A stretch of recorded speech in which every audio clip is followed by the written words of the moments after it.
তুরস্কের এক নির্জন ঘন জঙ্গলে, যেখানে সূর্যের আলো কেবল পাতার ফাঁক দিয়ে মাটি ছুঁয়ে যায়, সেখানে কেউ আসত না।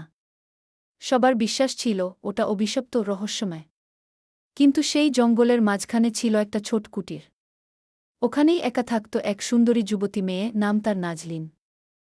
নাজলিনের চোখে ছিল এক অদ্ভুত আলো, নির্জনতা তাকে ভয় দেখাত না, বরং তার মাঝে সে খুঁজে পেত শান্তি।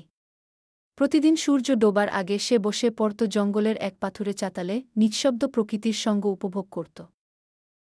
সেই সন্ধ্যায়ও নাজলিন বসেছিল তার প্রিয় জায়গা। হালকা হাওয়া বইছিল, পাতার ফাঁক দিয়ে রোদ কমে আসছিল। পাখিরা ফিরছিল বাসায়। ঠিক তখনই সে দেখল এক আশ্চর্য দৃশ্য, সামনের পথ দিয়ে ধীরে ধীরে এগিয়ে আসছে এক অপরিচিত লোক। তার পরনে ছিল ধুলোমলিন লম্বা চাদর, মাথায় পাগড়ি, হাতে লাঠি। চোখে মুখে ছিল আশ্চর্য এক প্রশান্তি। নাজলিন তাকিয়ে থাকল অবাক হয়ে। লোকটা তার দিকে ফিরে শান্ত কণ্ঠে বলল, ডরিস না, আমি পথিক মাত্র। নাম হাতিম দরবেশক। নাজলিন নামটা শুনেই কেঁপে উঠল। হাতিম দরবেশ, সেই কিংবদন্তি দরবেশ যার গল্প সে ছোটবেলায় শুনেছিল দাদির মুখে। যিনি লোকের দুঃখ দেখে নিজেকে বিলিয়ে দেন। দরবেশ বসে পড়ল এক পাথরের উপর। বলল, তুমি একা এখানে বাস করো কেন? নাজলিন কিছুক্ষণ চুপ থেকে বলল, আমি মানুষে বিশ্বাস হারিয়েছি। এ জঙ্গলই আমার শান্তি গু।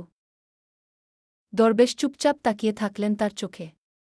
তারপর বললেন, তুমি নিজেকে জঙ্গলে বন্দী করেছ, কিন্তু হৃদয় তো এখনও অপেক্ষা করছে সত্য ভালোবাসার জন্য গু। এক মুহূর্ত নীরবতা নামল।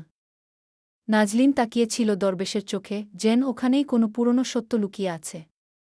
হঠাৎ বাতাস থেমে গেল। পাখিরা চুপ করে গেল। চারপাশ যেন স্থির। ঠিক তখনই দরবেশ ধীরে ধীরে উঠে দাঁড়ালেন।